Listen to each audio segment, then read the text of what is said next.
저는 진짜 웃기게 해설을 안 했어요. 고다운 교수님들이나 선배들이 그렇게 한 번에 여러 가지 해서 너 성공 못해.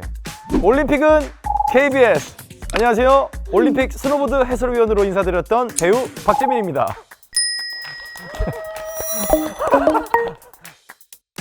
코코 사실 그 노래도 있지 않습니까? 그 코코 에이?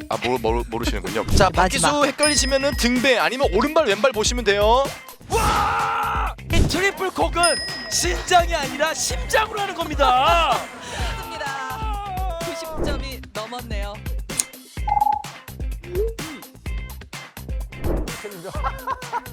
아니 그래도 약간 민망해서. 이렇게 해설에 대해서 뜨거운 반응을 알고 계셨는지. 크랩 영상을 누가 이렇게 문자로 보내주셨어요. 이렇게 봤는데 제가 사실 유튜브를 안 하거든요. 유튜브를 안 하다 보니까 조회수가 이렇게 많이 찍혔다길래 그게 어느 정도의 규모인지는 전혀 사실 파악을 못했어요. 그냥 댓글이 많이 달려있길래 정확하게 체감은 안 되지만 많은 분들이 저기 재밌게 보고 계시는구나 정도까지는. 배우가 해설로라도 이렇게 찾아뵐 수 있다면 그동안 얼마나 행복한 일인지 저는 너무 감사드리고 너무 다행이라고 생각합니다. 낯선 스포츠의 이해도를 이 정도까지 내려주고 거기에 유머까지 더해진 해설이라니 진짜 대단하네요. 전 항상 진지했습니다. 항상 정말 진지하고 저 이렇게 해설할 때 영상 보면은 웃는 경우 없어요. 항상 인상 쓰고 되게 심각합니다. 저는 제 해설 보면서도 여전히 웃기지가 않습니다. 되게 심각하게 했는데 다들 좀 재밌게 받아주셔서 너무 좀 감사하죠. 네. 박재민 위원님 예전에 드림팀에서 자주 봤었던 너무 반가웠어요.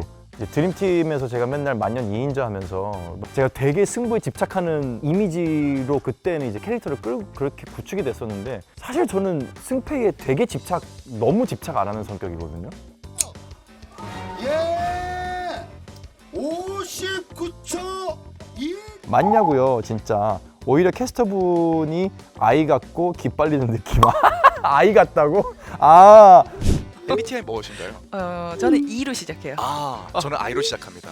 말도 안 되는데요. 네. MBTI가 진짜 네. 아이로 시작하는 게 맞는지. 저는 아이 완전히 빅 아이, 63 빌딩 아이예요. 엄청 저는 아이입니다. 저 같은 경우는 술이나 이렇게 바깥에서 사람들 만나서 커피 한잔하고 이런 시간이 아예 없어요. 저는 아예 안 즐기거든요. 혼자 있는 게 더 즐겁고 일하고 운동하고 집 가고 거의 그게 하루 일과의 전부 끝이라.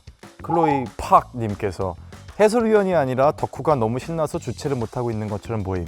한 9시간? 10시간 정도 해설했던 것 같아요. 제일 많이 했을 때는. 근데 그렇다고 해도 제가 처져가지고 이렇게 있으면은 아니 나는 태어나서 스노보드 경기 처음 보는데 이 해설위원은 왜 이렇게 처져 있어? 그런 이미지를 또 제가 용납할 수는 없거든요.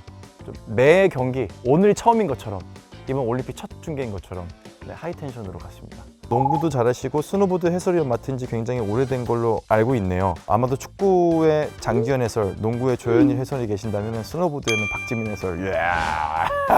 감사합니다. 4년 동안 되게 절치부심하면서 스노보드에 대한 준비도 공부를 굉장히 많이 했었고 이번에는 되게 제가 좀 자신감을 갖고 있어요. 왜냐하면은 4년 사이에 제가 국제 심판들하고 1년에 한 번씩 연수 가가지고 시험을 치는 게 있는데 제가 국제 심판들 전 세계 심판들이 모였을 때 제가 전체 1등했었거든요. 100점을 맞아가지고. 역시 서울대. 아유, 많이 들어오셨네요. 네. 아유, 네네. 선수 정보 가족보다 더 많이 아는 것 같음. 정리를 해둔 게 A4 용지로 정확하게 508페이지 정도 되거든요. 근데 거기서 이제 선수 출전할 때 빨리빨리 컨트롤 F 눌러서 검색을 하고 거기서 부족한 부분들은 SNS를 찾아가고 첫 사진부터 마지막 사진까지 쭉 다 한번 보고 그다음에 이제 글을 다 읽어요. 어지간해서는. 그러면 이제 이해가 안 되는 것들은 번역기 다 돌려가지고 중요한 메시지가 있을 수도 있으니까 뭐 예를 들어 오늘 나는 스노보드를 그만두려고 했다 라고 적혀 있을 수도 있잖아요. 그러다 보면 이제 선수들의 이제 이야기가 머릿속에 좀 담겨 있게 되고 마치 제가 어제 본 드라마의 주인공들처럼 스토리도 좀 떠오르고 알고 있는 사람처럼 느껴지고 250명이 다 그렇게 되더라고요. 정말 대한민국의 많은 어머니들이 아이를 출산하면서 이 경력 단절 혹은 내가 정말로 많은 것을 포기. 그 부분들이 좀 이슈가 돼서 놀라기는 했어요. 제가 이런 얘기를 하면은 다들 좋아해 주겠지? 라고 예상을 하면서 가져왔던 이야기도 아니고 코트니크 선수가 동메달을 딸 거라고는 정말 모든 시나리오를 다 짜놔도 코트니크가 동메달을 딸 거라고는 아예 예상을 못했어요. 가능성을 저는 0%로 봤어요. 그만큼 실력이 뛰어났던 선수였던 적이 없기 때문에. 근데 그 선수들이 이렇게 메달을 따고 제 속에 있던 어떤 그간의 어떤 사회적 이슈에 대한 고민들, 생각했던 그런 부분들이 저도 모르게 좀 튀어나오면서 좀 더 그런 이야기들이 잘 전달이 됐던 게 아닐까 그런 생각은 좀 해봐요.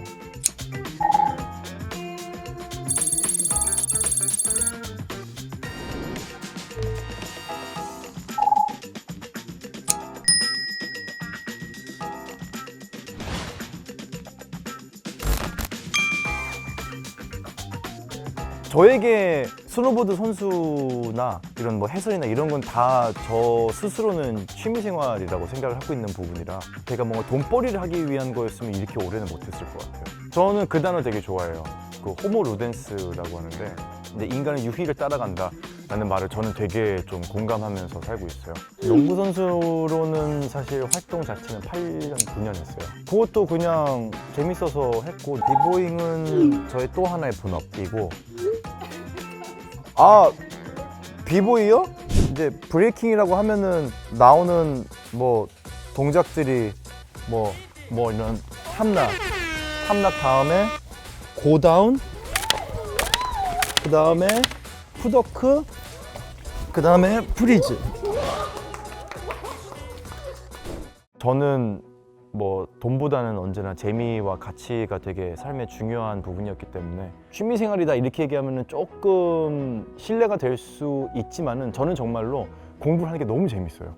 제 라이프 스타일이 사실 모든 분들에게 적용이 될 거라고 생각하지는 않거든요. 근데 제가 이제 드릴 수 있는 메시지는 지금 가치가 없고 지금 이게 중요하지 않고 지금 당장 이게 명확하지 않더라도 저는 이 주머니들을 꺼내서 버리지 않았으면 좋겠어요.